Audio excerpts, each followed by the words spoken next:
Por favor, no Evangelho de João, no capítulo João 21, nós vamos ler do versículo 15 até o 17, e eu preciso que vocês me escutem bem depressa. João 21,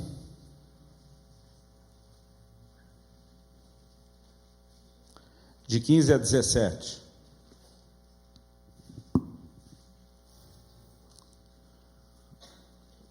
O texto sagrado diz assim: depois de terem comido,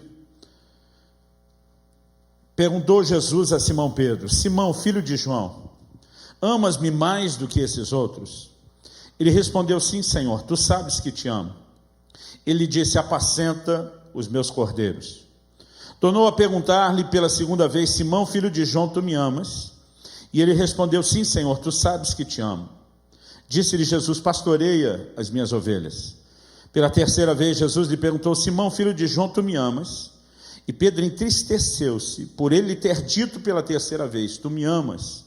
E respondeu-lhe: Senhor, tu sabes todas as coisas, tu sabes que eu te amo. E Jesus lhe disse: apacenta as minhas ovelhas. Amém.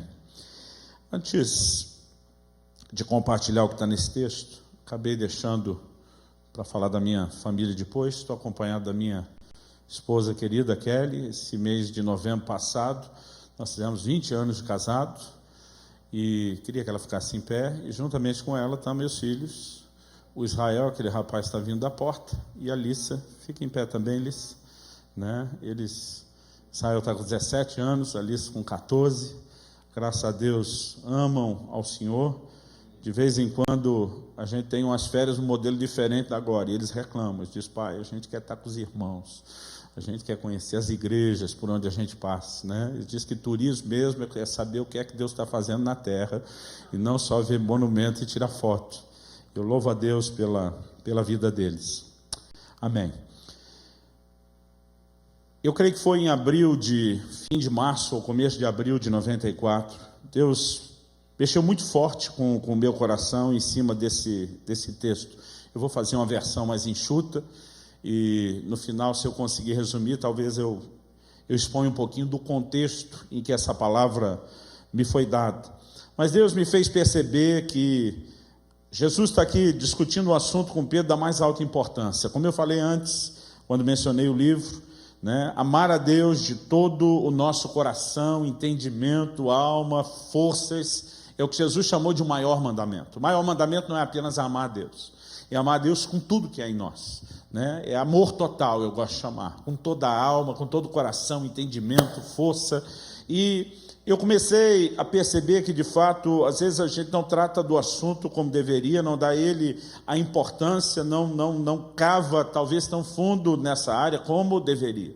Nessa ocasião, Deus começou não só a me confrontar por não falar tanto do assunto, mas a me fazer perceber que tinha coisas ligadas a esse tema que eu mesmo nunca tinha percebido na Bíblia. Por exemplo, em 1 Coríntios 16, 22, a Bíblia diz assim: se alguém não ama ao Senhor Jesus, seja anátema. A palavra anátema é muito forte. Ela, no mínimo, da maneira mais polida, a gente pode traduzi-la como algo abominável. E se você quiser algo um pouquinho mais pesado, é a palavra maldito. Então o apóstolo Paulo está escrevendo aos crentes, ele não está falando com não crente. E ele diz para a igreja: se alguém não ama o Senhor Jesus, seja anátema. Ele está dizendo que qualquer pessoa que queira se relacionar com o Senhor em qualquer outra base, que não seja o amor por Ele, ele está dizendo literalmente: seja anátema. Eu comecei a perceber textos como Efésios 6, 24, onde Paulo diz: a graça do Senhor Jesus seja com todos aqueles que amam ao Senhor com amor incorruptível, com amor que não se corrompe. Lá no Apocalipse nós temos um texto conhecido onde o Senhor protesta: eu tenho contra ti que abandonaste o teu primeiro amor. Do início dos evangelhos, o ensino de Jesus, a maneira como ele tratou com os apóstolos, né, passando pelas epístolas até o Apocalipse, esse tema ele é fortemente mexido, abordado na Bíblia, mas às vezes a gente não tem dado a ele o valor devido. E aqui Deus me confrontou. Talvez o assunto que eu vou compartilhar hoje seja um dos que eu mais falo e prego, andando, viajando por aí, e eu confesso que não importa quantas vezes eu falo, ele sempre para mim é um desafio. E a primeira coisa que Deus me chamou a atenção tem a ver com o motivo de por que Jesus faz as perguntas para Pedro. Jesus não está perguntando nada para querer saber a resposta. O próprio Pedro afirma no versículo 17, tu sabes todas as coisas. Em outras palavras, está dizendo, o Senhor já sabe a resposta. A razão pela qual Jesus está perguntando não é para ouvir um sim ou não, e não é nem para tomar conhecimento da resposta que Pedro então daria. Eu descobri, se o Senhor não está perguntando para saber a resposta, porque ele já sabe, o grande motivo dessa pergunta é levar Pedro ao que eu gosto de chamar de uma autoavaliação sincera, a respeito de onde ele estava em relação ao seu amor para com o Senhor. Qual era, de fato, o nível do seu amor. E dá para a gente perceber isso, em primeiro lugar, pela maneira como o Senhor faz a primeira pergunta, porque as três perguntas, elas não são iguais. Elas são parecidas, mas não são exatamente a mesma pergunta. Por exemplo, só na primeira, Jesus põe esse detalhe, tu me amas mais do que esses outros? Na segunda e na terceira pergunta, não tem essa comparação, mais do que esses outros. Por que é que Jesus está falando para Pedro, tu me amas mais do que esses outros? Você vai entender isso só voltando lá em João capítulo 13. Na última ceia, Jesus diz, um de vocês vai me trair. Quando Jesus fala isso, a maioria deles começa a dizer, Senhor, porventura sou eu? O que eles estão dizendo? Eu me vejo como um candidato potencial a ser esse camarada que vai falhar. Mas enquanto a maioria humildemente se vê como candidato, Pedro não. Pedro primeiro dá um sinal para João, que diz a Bíblia, estava com a cabeça inclinada no peito de Jesus, diz, pergunta quem é. Se pergunta quem é, para mim eu boto a mão no fogo por mim e por você, João, por nenhum dos 10. A segunda coisa que eu vejo por trás disso é, de fato, Pedro, numa atitude, não só não dizer, porventura sou eu, como ele chega ao ponto de dizer, Senhor, por ti eu daria a minha vida. O que ele está dizendo? Eu morreria por você. Eu não só não te trairia, como eu morreria por você. Quando Jesus fala isso, Pedro diz, Pedro, eu fico tentando imaginar que cara Jesus teria feito, né? Se houve algum tom um pouquinho mais de sarcasmo nisso, se Jesus só falou com cara de triste, ele só ficou sério, se não fez cara de nada, a não ser de paisagem, eu fico tentando imaginar como teria sido isso, mas ele diz, Pedro, você daria sua vida por mim? Ele diz, ainda essa noite, não vai nem demorar, e você vai me negar 3 vezes. Pedro, não, Senhor, de modo nenhum, eu não. A atitude de Pedro, eu gosto de brincar que ele estava com o que eu classifico do Speed Romário. Deixa eu explicar para quem não tem tanta idade quanto eu. Na Copa de 94, depois do ano passado a gente não quer mais falar de Copa do Mundo, né? Mas na Copa de 94, quando o Brasil estava assim por um fio de não se classificar e quase que milagrosamente classificou e ganhou o tetracampeonato, Romário, num jogo, se não me engano, contra o Uruguai, foi o grande herói. Conseguiu botar a gente dentro, virou herói nacional. No final do jogo, ele deu uma entrevista em cadeia nacional de televisão. E eu lembro que nessa entrevista ele diz assim, que quando ele nasceu, Deus olhou para ele e disse, este é o cara. Então eu brinco que o Speed Romário não é quando o cara acha que é o cara, é quando o cara acha que até Deus acha que ele é o cara, né? É o mais alto nível de ser o cara, entendeu? E eu brinco que Pedro estava com esse Speed Romário, ele achava que até Deus achava que ele era o cara. E nessa atitude de Pedro, ele estava dizendo para o Senhor, não, eu não vou fazer isso que você está falando, e Pedro se via muito acima dos demais. Quando Jesus está perguntando, e aí, você me ama mais do que esses outros? Eu não creio que a intenção de Jesus é gerar nenhum tipo de competição. Até porque lá atrás, antes disso, quando os discípulos começaram a discutir entre eles qual deles seria o maior, Jesus deu uma bronca bendada neles e merecida, porque ele nunca quis nenhum deles se medindo ou competindo. Então não creio que o propósito dessa pergunta, você me ama mais do que esses outros, era criar algum tipo de competição, estilo The Love Contest, alguma coisa do gênero. O que Jesus está querendo é mais ou menos perguntar, Pedro, e aí, você ainda acha que é o cara? Outra razão para me fazer acreditar que o propósito dessa pergunta é fazer Pedro se avaliar, é o jogo de palavras que a gente encontra no original grego e não aparece nas traduções nem para o português, para o espanhol, para o inglês, porque eles tinham palavras diferentes para expressar conotações diferentes de amor. Então tem uma palavra grega que não é tão conhecida como as demais, que é estorge. Ela é usada só para falar de amor familiar. Quando alguém usava a palavra estorge, intencionalmente ele já está direcionando a quem iria o amor e qual é o tipo de amor que está sendo falado. A pergunta que Jesus faz para Pedro, Pedro, tu me amas? No original grego é agapau, uma derivação de ágape, que é o amor perfeito, é o amor sacrificial. Jesus pergunta, e aí Pedro, você me ama com aquele amor ágape? Aquele que você disse antes estava pronto para morrer por mim? Agora, interessante é a resposta de Pedro.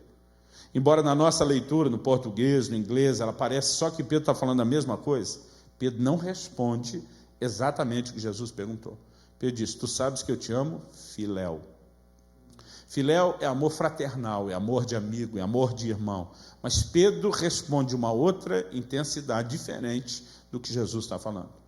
A primeira vez que saiu essa tradução do Evangelho de João na NVI, a Nova Versão Internacional, em português, eu lembro que isso, em 94 eu tinha só o Novo Testamento, a gente não tinha nem a Bíblia toda. Esse texto estava traduzido assim, hoje eles mudaram, na época estava assim: Pedro, tu me amas? E Pedro respondia: tu sabes que eu gosto de você. Agora imagina a noiva perguntando para o noivo: benzinho, você me ama? Ele diz: te considero muito. Sabemos a encrenca que esse cara se meteu, porque primeiro não é o que ela está perguntando, muito menos o que ela quer ouvir. Agora Jesus está dizendo: e aí Pedro, você me ama com amor sacrificial? A resposta de Pedro é mais ou menos assim: amar eu amo, só não é aquela Brastemp, só não é isso tudo. E Jesus insiste uma segunda vez, ele diz: Pedro, tu me amas. Na segunda vez Jesus insiste no agapau, e Pedro insiste no filéu, na resposta: tu sabes que eu te amo, filéu. Na terceira pergunta algo muda, porque a Bíblia diz que Pedro se entristeceu com a terceira pergunta. O que mudou na terceira pergunta? Na terceira pergunta, Jesus, que não conseguiu trazer Pedro para o nível de amor que ele está discutindo, ele desce para o nível de Pedro. E na terceira pergunta Jesus muda: Pedro, tu me amas, filéu? Para mim é o golpe de misericórdia, praticamente como quem diz: é só isso mesmo que você tem para me dar? O texto não só diz que Pedro se entristeceu, mas que ele afirma: tu sabes todas as coisas. O que está por trás do tu sabes todas as coisas? Para mim lá atrás, quando eu achava que era o cara, você já sabia que eu não era. E agora não adianta eu te prometer nenhum nível de amor maior do que o que eu realmente tenho. Amar eu amo, mas não é aquilo que eu achava. Pedro, na verdade, ele conseguiu enxergar onde é que realmente estava. E eu já descobri, querido, que eu e você podemos, de duas uma, ou nos equivocar a respeito de quanto de fato nós amamos o Senhor. Eu me lembro da minha adolescência, num culto. Ninguém fez o apelo para isso. Eu, de encherido, resolvi fazer. Eu levantei do meu lugar, fui à frente, dobrei meu joelho no altar. Falei: Deus, estou aqui oferecendo a minha vida para ser um mártir da causa do Evangelho. Ninguém pediu, irmão.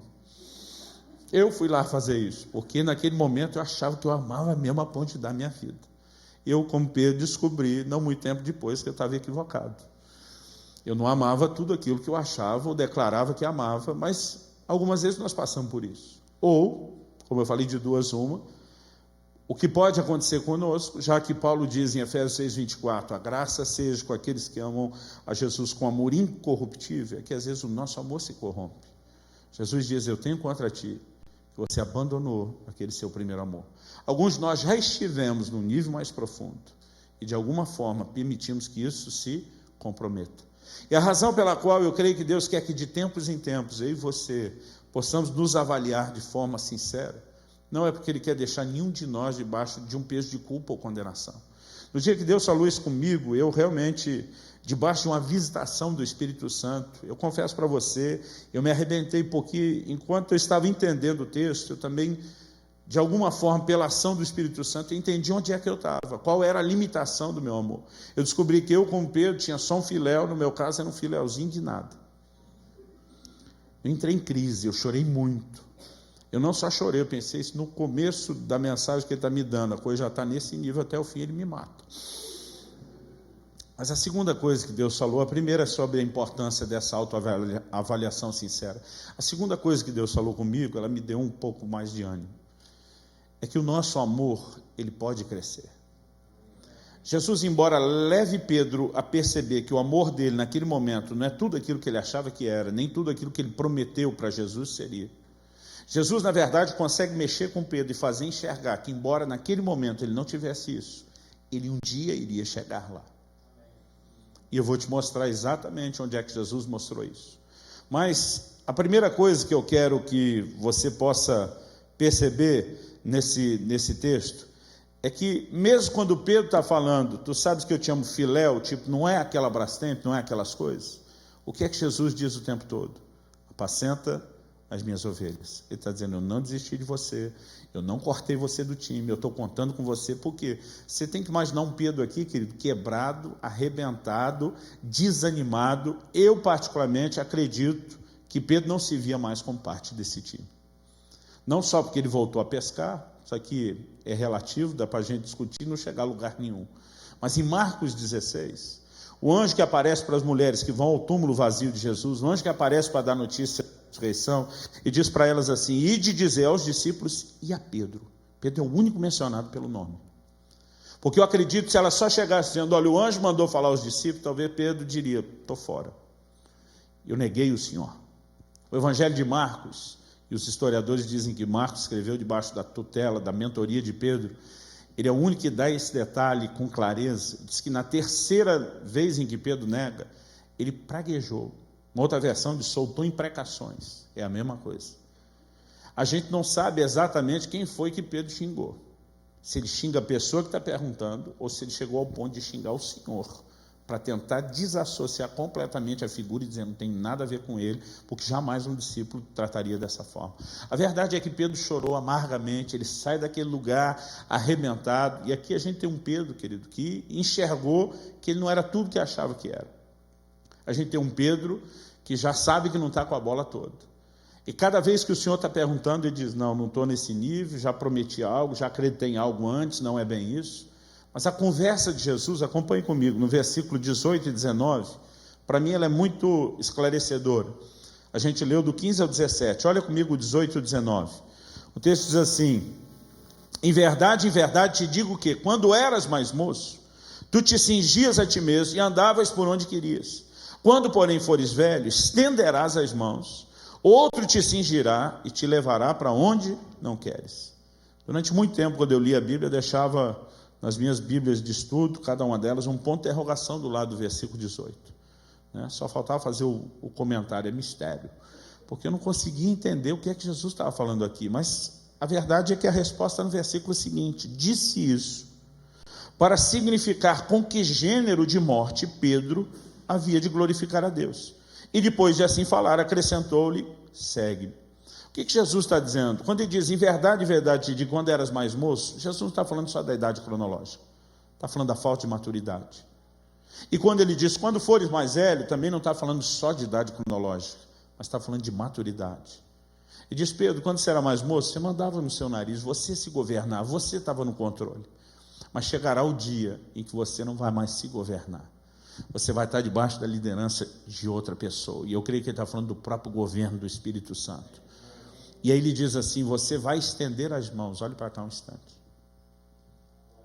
Disse isso, versículo 19, significando com que gênero de morte Pedro haveria de glorificar a Deus. Morte por crucificação. Eu, quando criança, quando li a Bíblia, eu achava que só Jesus e aqueles dois bandidos que foram crucificados. Depois, estudando a história, eu fiquei chocado ao descobrir que o Império Romano crucificou incontáveis milhares de pessoas. Era a forma mais comum de execução que os romanos praticavam. E Jesus está dizendo para Pedro, você vai chegar ao ponto, hoje você percebeu que não tem esse amor sacrificial para morrer por mim. A gente conhece a história lá do jardim do Getsemane. Quando os guardas vêm prender Jesus, a gente tem que dar um desconto. Pedro até tentou. A Bíblia diz que ele puxa a espada para defender Jesus. E cortou um pedaço, diz a Bíblia, da orelha de Malco, um dos servos, do sumo sacerdote. E cá entre nós, eu não acho que ele queria a orelha naquele golpe. Eu não sei se eu que vi muito filme de gladiador, mas eu teria tentado o pescoço, a jugular. Era exatamente onde eu atacaria. Eu imagino Pedro talvez tentando um golpe desse, e o camarada no susto, no reflexo, fazendo a esquiva, e talvez perdeu só um pedaço da orelha. Pedro dá uma bronca, Jesus dá uma bronca em Pedro, manda ele guardar a espada, ainda cura a orelha do cara. Deve ter sido muito frustrante para o Pedro. Eu acho que essa é a hora que ele pensa, Jesus, se o senhor quer mesmo ser preso, Deus te abençoe. A Bíblia diz, cumpriu-se a escritura que diz, ferirei o pastor e o rebanho dispersará. Irmão, não sobrou um, vazou todo mundo.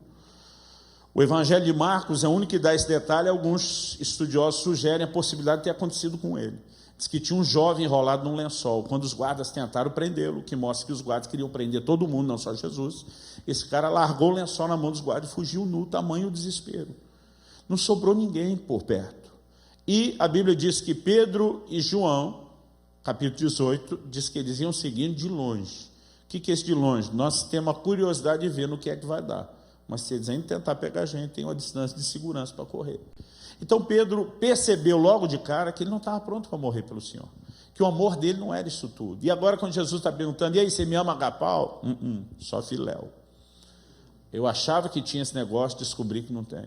Mas sabe o que Jesus está falando? Pode não parecer, querido, mas é uma boa notícia.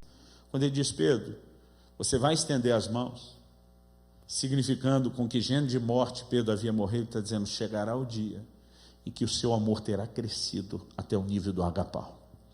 O que um dia você achou que tinha e não tinha, o que agora você tem medo de prometer para mim.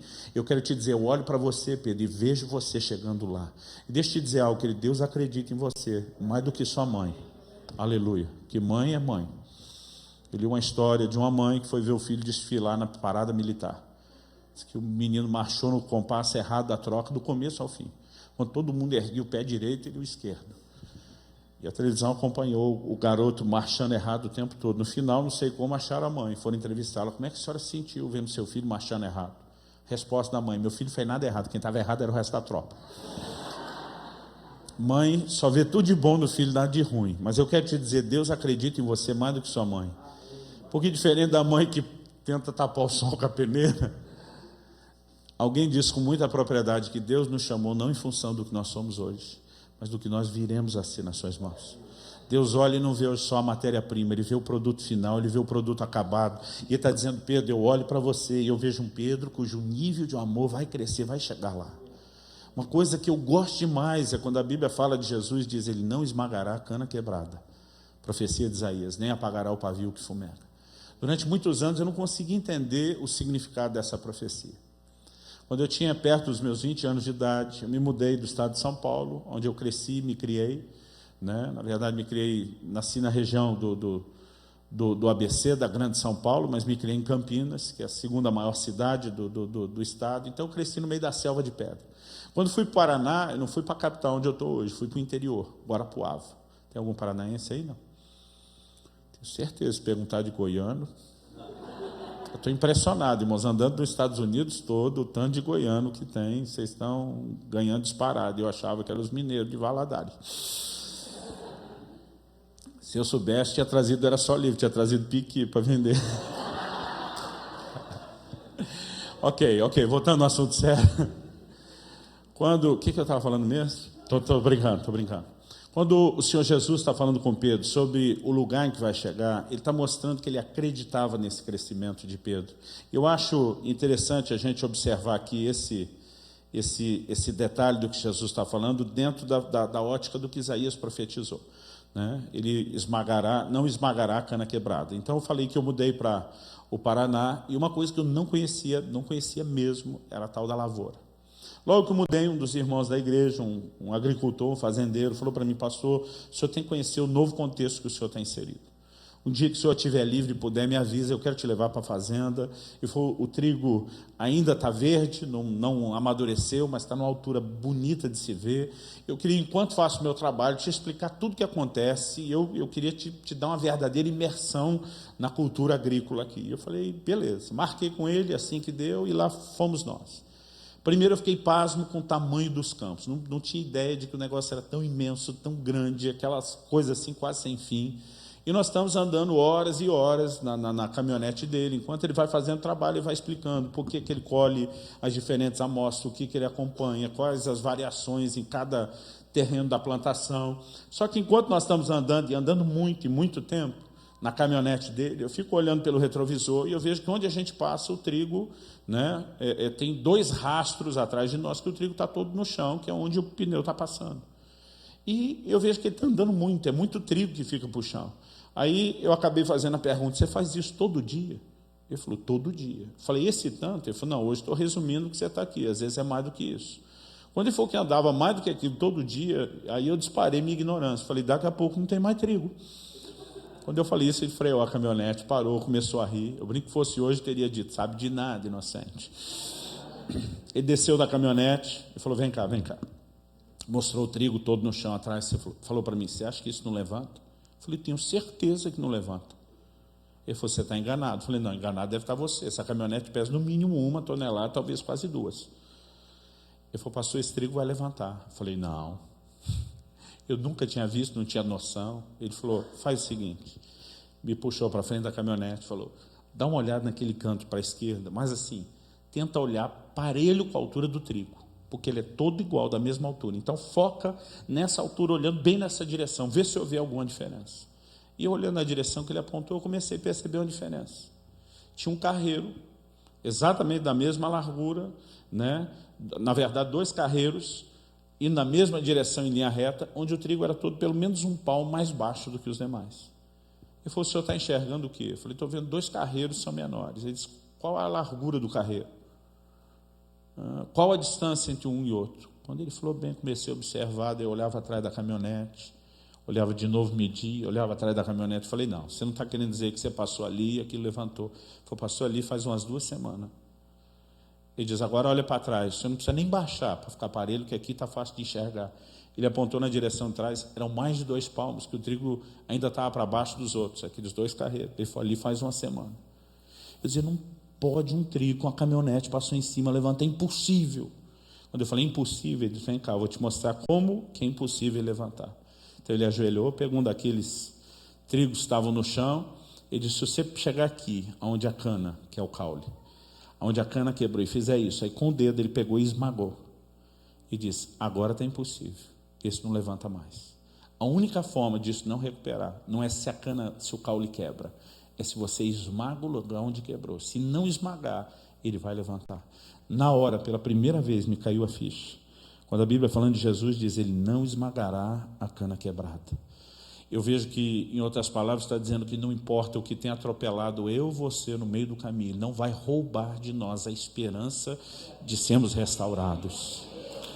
Glória a Jesus. Então, o propósito dessa mensagem não é apenas te ajudar a se avaliar e talvez descobrir que você não está como deveria estar. O propósito disso é te ajudar a acreditar que a única razão para o Senhor Jesus te fazer perceber que talvez você não está como deveria estar, é porque Ele acredita que eu e você podemos ir além, que o nosso amor pode crescer, que nós podemos chegar nesse lugar mais profundo. Você pode dizer amém? Um dia eu fiz essa pergunta, pode dizer amém? Engraçadinho, disse, posso. Aí eu prometi para mim mesmo que eu nunca mais ia perguntar, mas o hábito é mais forte. Para terminar, ainda tem uns minutinhos? Vocês me dão mais 5 minutos? Quem me dá mais 5 minutos? 5, 10, 15... Estou brincando. Para terminar, uma coisa que Deus falou no meu coração de uma maneira muito forte, é que o amor não se expressa somente em palavras. E eu queria que você pudesse sair daqui tentando lembrar essas 3 coisas. Uma autoavaliação sincera, o amor pode crescer, mas em terceiro lugar, o amor não se expressa só em palavras. E é o que eu tenho entendido, é que lá em 1 de João 3,18, João diz, amados, não amemos de palavra, nem de língua, mas de fato e de verdade. Porque o amor não é algo apenas para ser declarado, é importante que seja declarado, seja a Deus, seja as pessoas que amamos, mas ele não pode ser apenas verbalizado. Nossas ações precisam fazer coro com as nossas palavras. E o tempo todo Jesus está dizendo, Pedro, você me ama? Ainda que ele esteja dizendo, amar eu amo, é só filéu, não é aquela brastemp. O que é que Jesus diz? Apacenta as minhas ovelhas. Em outras palavras, Jesus está dizendo que quem o ama, trabalha para ele. Isso é algo que eu creio que como igreja nós precisamos resgatar. Eu sou parte de uma geração que o domingo era o dia da canseira. A gente ia domingo cedo para a escola bíblica dominical, depois tinha um culto. Depois do culto sempre tinha visita, ar livre, evangelismo, tinha um monte de coisa. À noite um outro culto, eu nunca entendi, porque a gente tinha que ir nos 2 cultos. E eu ainda era filho de pastor, que era quem fechava a igreja, e a gente pegava 2, 3 ônibus, né, dependendo da linha, para voltar para casa. O domingo era o dia assim, doido, da correria, da loucura. Mas eu me lembro de uma época em que você convidava o povo para trabalhar e todo mundo estava envolvido em tudo.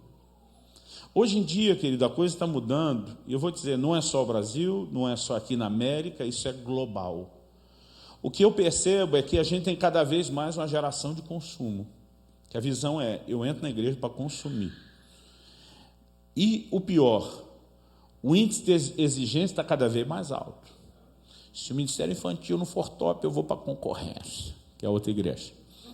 Né? Agora, se você propõe para o camarada dizer, mas você não quer ir lá ajudar, cuidar das crianças, não é nem do filho dos outros. Se propor para cuidar do dele, estou aqui para isso não. Né? E isso é generalizado. Né? Deixa eu mudar de assunto para não parecer pessoal. Louvor e adoração. Eu sempre, quando eu mexo nesse assunto, eu lembro de um culto. Ou no final da reunião, na minha igreja, não estou falando da igreja dos outros, um irmão chegou para mim, não gostei dessa música que cantaram hoje. Eu não aguentei, falei para ele, por acaso foi para você que nós cantamos? É verdade, irmão, louvor e adoração não é mais para o Senhor Jesus, agora é para agradar o povo. Daqui uns dias vão estar ligando para o líder de louvor, que nem a rádio. Dá para dedicar essa música para o fulano de tal? A coisa mais comum que eu ouço em todo lugar, quando a gente tenta mobilizar o povo para o serviço, é eles dizerem, não tenho tempo. Agora, irmão, eu quero que você pense comigo. Não vim jogar pedra em você. Provavelmente estou falando do seu amigo, ok? Que todo mundo tem um amigo. Mas eu quero que você pense comigo algo. Quando um traficante se converte, e graças a Deus ele se converte, a gente tem visto muito isso lá no Brasil. Você concorda que se alguém está em Cristo é uma nova criatura? As coisas velhas já passaram, tudo se fez novo. Não há mais condenação para quem está em Cristo Jesus. Eu concordo com isso tudo. Mas você concorda comigo que esse traficante converteu vai ter que mudar de ramo? Não dá mais para continuar traficando. A Bíblia é muito clara em Efésios 4:28, quando diz, aquele que antes roubava, agora não roube mais, antes trabalhe, fazendo com as mãos o que é justo. Ele mudou de vida, tem que mudar todo o seu padrão, inclusive a maneira como ele ganha dinheiro.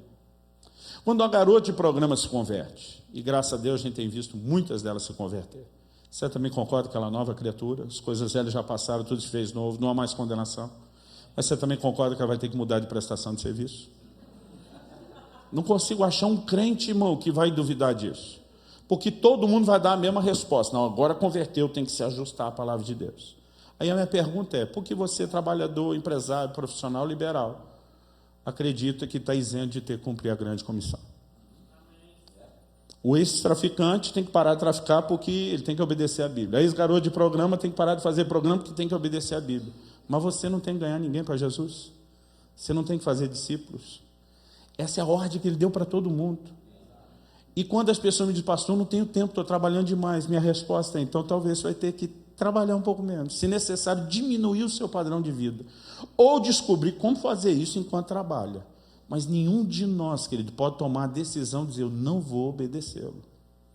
Agora, deixa eu te dizer, o trabalho em si não quer dizer que a gente está manifestando amor pelo Senhor. Embora onde há amor, eu tenho certeza que vai haver expressão de trabalho, a gente não pode fazer o caminho inverso. Por quê? Em Efésios 2, o que é que o Senhor diz para aquela igreja de Éfeso? Irmão, pensa numa igreja de alta performance. Eu queria ter sido pastor daquele povo. O Senhor diz, eu conheço a sua perseverança, o seu labor, as suas obras. Sofrestes provas por causa do meu nome, não desanimaste. Colocaste a prova os que dizem apóstolos, não são, os achaste mentirosos.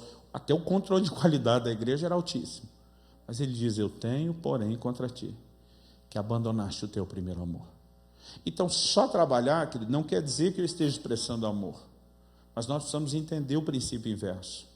Quem de fato ama num nível profundo, precisa expressar isso por meio de trabalho. Jesus está dizendo, Pedro, você me ama? Eu amo, Senhor. Não é aquelas coisas, não é aquela Brastemp. Ele diz, apacenta minhas ovelhas. O que ele está dizendo? Você quer mostrar seu amor por mim? Mostre seu amor por aqueles que eu amo. Eu não consigo entender alguém que diz que me ama e me respeita, mas de repente quer maltratar minha família. Aliás, eu digo às pessoas, você quer conhecer minha simpatia, trate bem minha família. Quer conhecer minha antipatia ao lado ainda não tratada da minha alma, mexa com eles. Que isso vai aflorar. Porque eu não consigo conceber que alguém pode me amar, me respeitar, mas não querer bem aqueles que são importantes para mim. E Jesus está dizendo, se você me ama, eu quero que você demonstre esse amor amando aqueles que eu amo. Se você se importa comigo, eu quero que você demonstre isso se importando com aqueles com os quais eu me importo. E logo depois de Deus falar isso comigo, meu Deus, uns 2 meses, se eu tiver errado, quase 3, eu já reprovei no teste. Eu lembro de um dia que eu me aborreci com um grupo de irmãos na igreja. Era a minha primeira experiência, meu primeiro ano como pastor, 20 anos de idade. E eu lembro que eu me aborreci com um grupo que eu apelidei de os tribulosos. Tente imaginar por quê. Um dia eu entrei no meu quarto, abri minha mala, comecei a juntar minhas roupas, falei para Deus, vou me embora dessa cidade. Na hora que eu falei isso, tem hora que você quer que Deus fale com você, Ele não fala. Tem hora que você não queria que Ele falasse, Ele fala. Eu estou arrumando minha mala, o Espírito Santo falou comigo, você não ama esse povo para sacrificar por eles? Falei, não amo não. Irmão, já aprendi que Deus sabe tudo, não adianta esconder dele. Falei, o que eu amava, deu para vir até aqui, deu para sacrificar até aqui. Daqui para frente não amo mais, não sacrifico mais. E diz, você me ama, você sim, eles não. Tipo, vamos separar as coisas. O que eu não esperava é o que veio depois. E disse, se você me ama, eu quero que você desfaça essa mala. Porque se você não consegue ficar por amor a eles, eu espero que no mínimo você faça isso por amor a mim. Eu dei minha vida por cada um deles, eu não vou desistir de nenhum deles. Eu não quero que você faça isso. A vontade era olhar para cima e dizer, apelou, hein?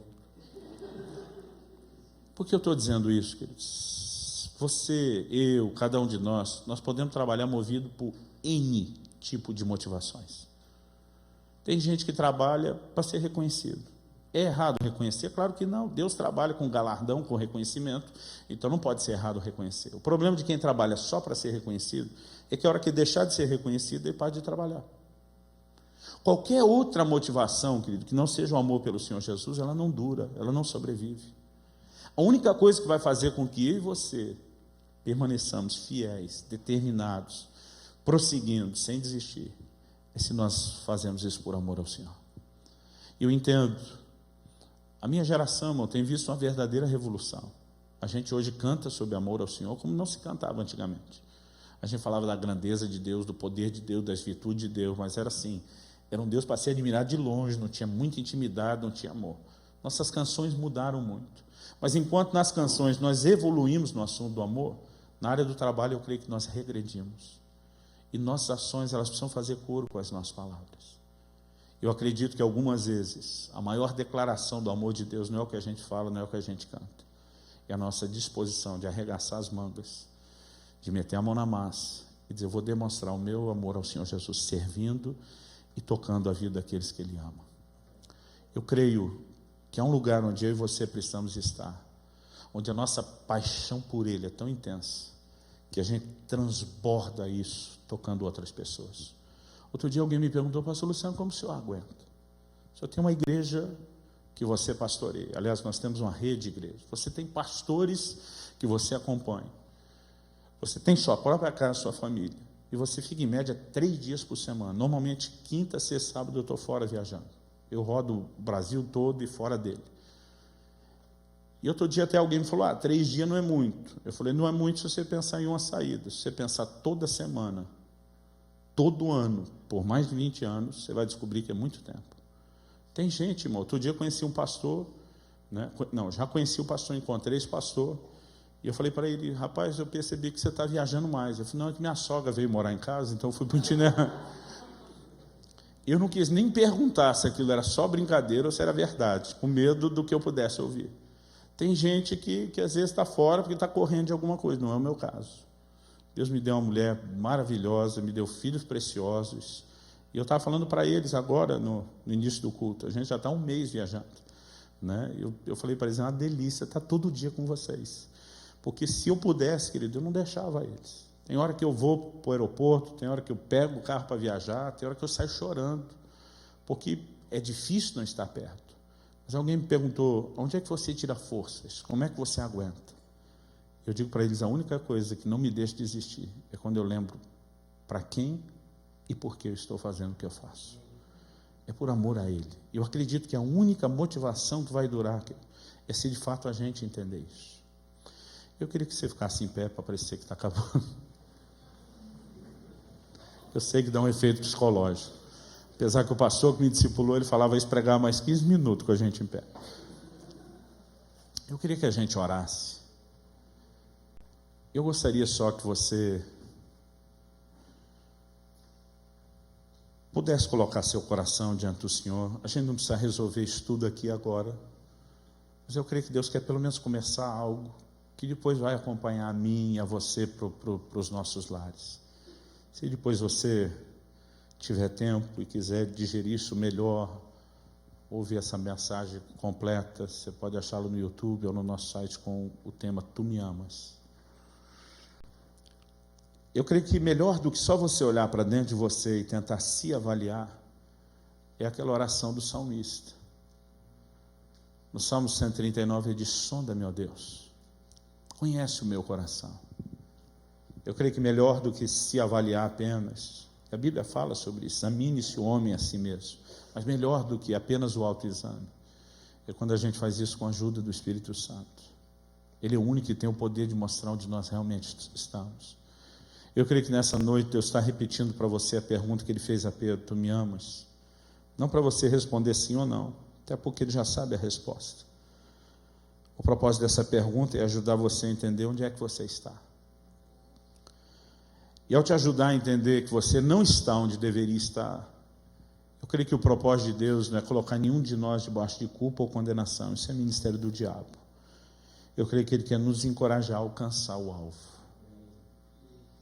Eu creio que Ele quer que você saiba que Ele não esmagará a cana quebrada. Eu creio que Ele quer que você saiba que Ele acredita em você mais do que sua mãe. E mesmo que você, ao olhar para si mesmo e reconhecer que não está onde deveria estar, Ele quer de alguma forma te fazer acreditar que é possível esse seu amor crescer e você chegar lá. Mas Ele também tem um termômetro. Eu gosto de dizer que esse terceiro ponto é um termômetro, que tanto nos ajuda no primeiro a descobrir onde estamos, como também no segundo, se o amor está ou não crescendo, e a nossa disposição de serviço. Eu creio que, de fato, Deus quer nos levar a esse lugar que foi dito. Quando o pastor Fernando falou para mim o tema que iam trabalhar, eu falei: olha, Deus já tinha colocado no meu coração 2 mensagens que se encaixam nisso perfeitamente. E uma delas era dessa noite. Eu tinha certeza que eu ia falar sobre isso. Nós precisamos restaurar nossa paixão pelo Senhor. Mas também precisamos restaurar a paixão pelas almas, em quem nós vamos transbordar a paixão que temos pelo Senhor. Eu quero de alguma forma,